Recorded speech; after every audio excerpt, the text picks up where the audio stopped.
What's up with y'all? We got Fut Champs highlights. You know the current promo is Immortals Part 2. And we gonna talk about some real life footy. Gonna do a Champions League recap. And then talk about the FIFA Club World Cup. But yeah, we about to introduce the starting 11. Up top, we got Mbappe. I'm in a 4x4. Yeah, I got my wrist up. Next up, we got the Puskas winner, Garnacho.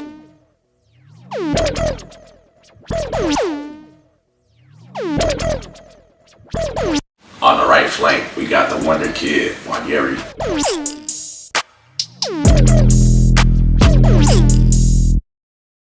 In midfield, we got one of the GOATs. We got Zidane.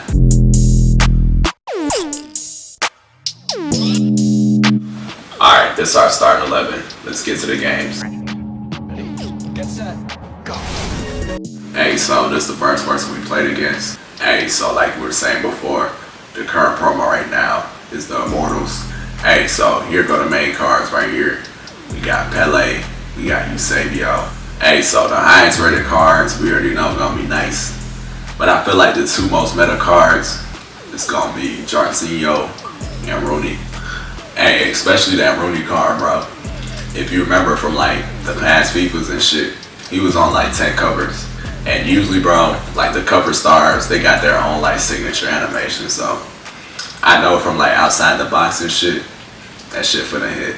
Hey, so here goes the second set of cards. We got Del Piero, we got Mascherano. They also got like the lower rated versions of like Rooney and all those other cards.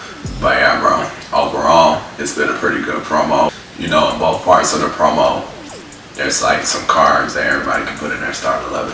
Hey, so the regular cards for the promo were pretty good, but I feel like the best part of this shit is like the EVOs and shit, bro. Hey, so with these EVOs, you could chain multiple EVOs together and create like a 94 rated card. Hey, so here goes some of the cards that I'm talking about. Like, you could chain a whole bunch of EVOs together and get you like a 94 overall card. Also with these new EVOs and shit, they're gonna have like hella play styles on them.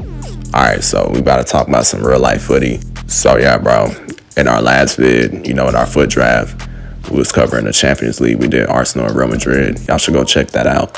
So yeah, in this one, we gonna cover the other 3 games.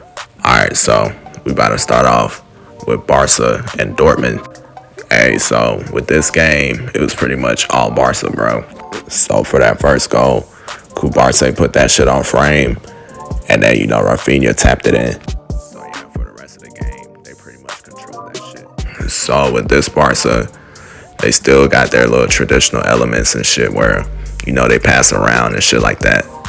But under Flick, you know, that's the coach, they like to, you know, stay on top of the ball and win it high up the pitch. But yeah, on that second goal, their front 3 linked up.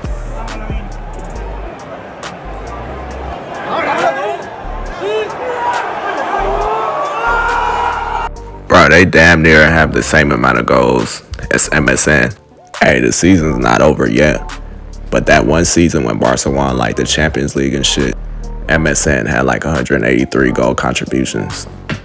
Right now, at this point of the season, you know, Lewandowski, Yamal, and Rafinha, they got 136. Now, I know individually, you know, Messi, Suarez, Neymar, they're clearly better than them. But if we're talking about just output and shit, they're pretty close to them. But yeah, second half, Lewandowski scored again. And then for the 4th goal, Yamal scored. So yeah, bro, they won like 4-0. They should be cleared to advance, you know, after that second leg. Alright, so next up, we got this PSG versus Aston Villa. Hey, bro, Aston Villa actually started off pretty well. They got the first goal. You know, Rodgers pulled up. But yeah, after that shit, bro, it was all PSG. So around like the 40th minute, one of their young talents pulled up.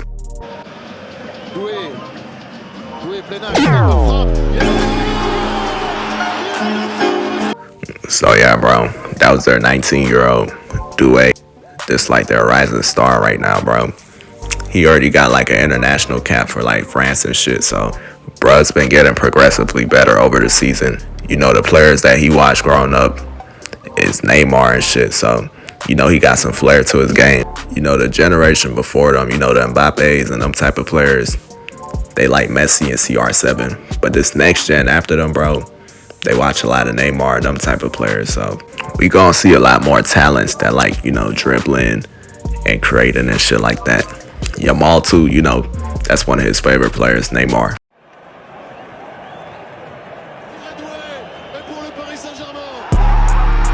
But yeah, that was his goal, to tie the game up. After that, my boy Compare had to show out.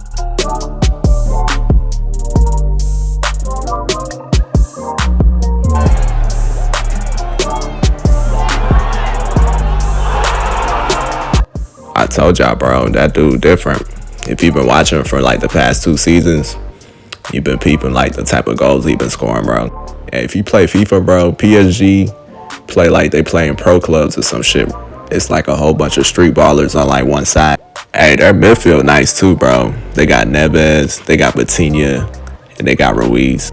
And then at fullback, they got Nuno Mendes. He scored the last goal. But yeah, I think PSG should be able to handle that second leg. But hey, man, you know, at Villa, they got Rashford and Asensio, so we finna see how they play on the second leg. Hey, so next up we got Bayern and Inter. Like we said before, we already did Arsenal and Real Madrid on the last video. It was a FUT draft, so y'all can go check that out. But yeah, I like this Bayern and Inter shit because it's like Inter plays with a 3-back and then Bayern plays with like a high line and shit, so I always wanted to see them play against each other. Hey, so this game was pretty close. But you know, Inter started off with the link-up play between Thuram and Lautaro.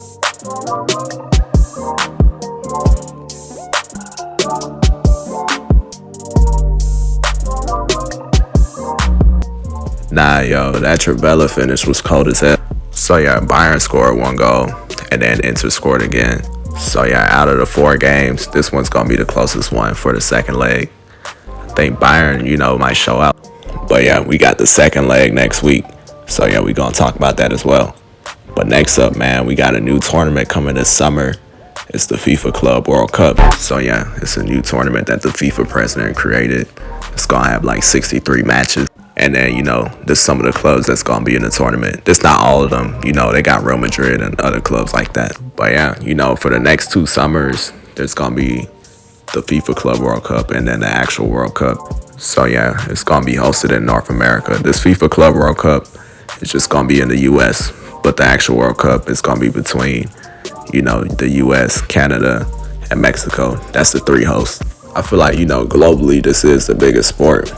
But yeah, I feel like now that there's some major tournaments in the US, now's the time for FIFA to, you know, present the sport in a way for it to be like the leading sport over here as well.